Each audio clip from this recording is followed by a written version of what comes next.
Hello, hello, 390 Wagon Master here. All right, today we've got another patented Wagon Master unboxing. I know where this is from. This is from Retevis, and I always hope I pronounce that correctly. Anyway, this is one of their newest releases, and I think you guys are going to be somewhat surprised. I think so. I was. That's why I agreed to take a look at this radio.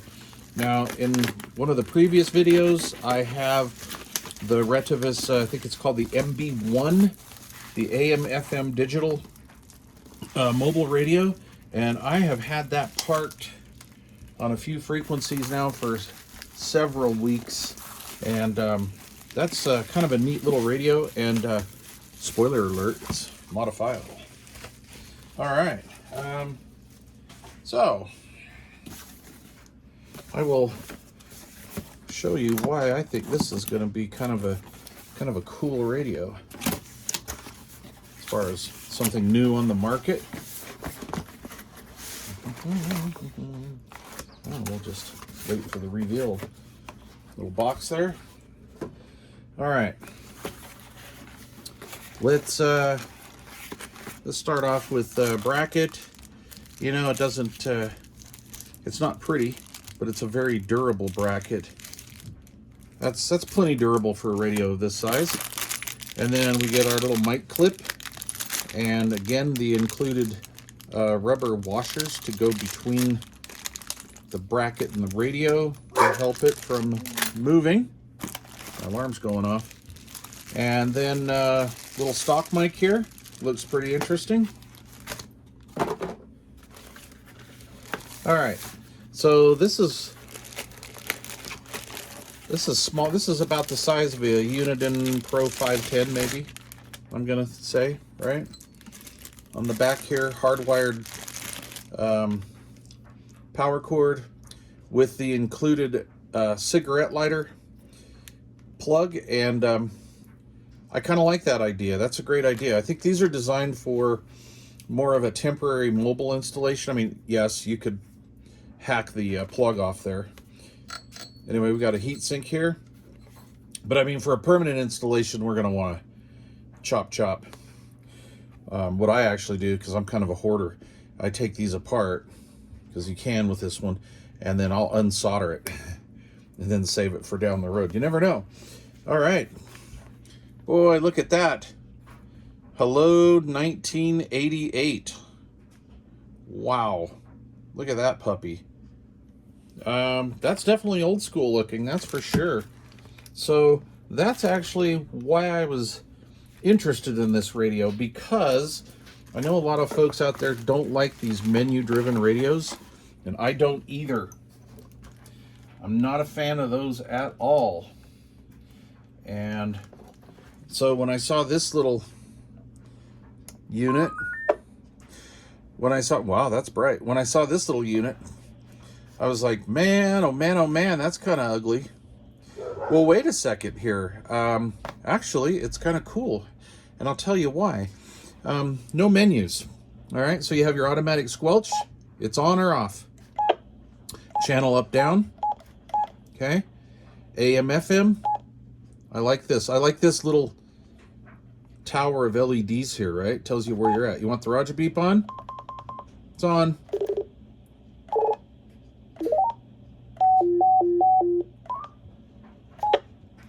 Nice. Emergency channel, 9, 19, Vox. And then we can lock everything up. So when you're off-roading. Let's see here. Is there any way we can tone down that lighting? I'm not really sure. So we're going to check this out. Anyway, for all of you folks out there that dislike menu-driven radios, this may be your answer if you're looking for just a little AM, FM mobile unit. Plenty portable enough to fit in most of the modern vehicles. Here's another thing that I noticed too. You know, you hear me on this channel, you hear me pick on these guys that use these J45 plugs. Let me pull one out here. I've got got a Yaesu plug here. And yeah, here it is. So these little J45 plugs. I really dislike these because, as you know, if you've been around these for any period of time, the little prongs tend to break. You know, I'm extra careful, and every great once in a while I'll mess one up. It'll get snagged or something.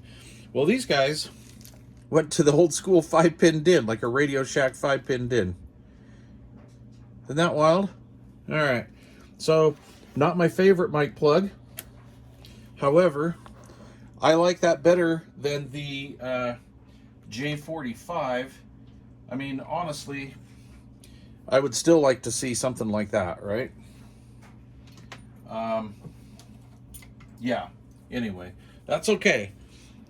It's a little bulky on the front, I'm noticing here as I'm looking down at it from the top while filming. But anyway, pretty interesting. Pretty interesting. And of course, it's going to have some sort of a, I'm sure, a menu-driven thing to set certain things. Like it looks like it's wanting me to set up an emergency channel. And of course, that's why these radios come with instructions, right? No menu for the squelch. Just straight up. Let's see what that noise floor sounds like on AM. Oh, whoa, check that out. Listen. You hear that? I've got my dryer going on in the background. My dryer's louder than this. Look at this. I've got it squelched all the way off. I have no antenna on it. And we have the volume up 100%. Listen to that. Man, that's quiet. Right up here. Very low noise floor. I'm impressed. Okay, so I'm going to put it through its paces. Stay tuned for the review of the MB-2. Yeah, that's right. The Retevis MB-2 Mic Bravo 2. See what the instructions look like real quick. Very easy. Printed in a way that I can even read these. That's very cool. And it does have tone encoding. Look at this. So we're going to have to dig into this puppy. But I like it. Tone encoding, huh? Really? That's very interesting. We're going to have to see how that works. I mean, I'm honestly, you know, not a fan of that because in America we don't really do FM on CB. But there you go. Okay, look, here's something interesting, guys. Look at this band list. We have EU 40 channels, UK 40. We have frequency listings here as high as 2799.125. This is going to be interesting. All right, now I'm excited. All right, stay tuned for the review on the MB-2. I'm going to get on this ASAP, so this review video won't be long. You probably won't have to wait long to see that. Alrighty, guys, please leave questions or comments down below. And if you've not yet subscribed to this channel, please consider doing so. Cheers.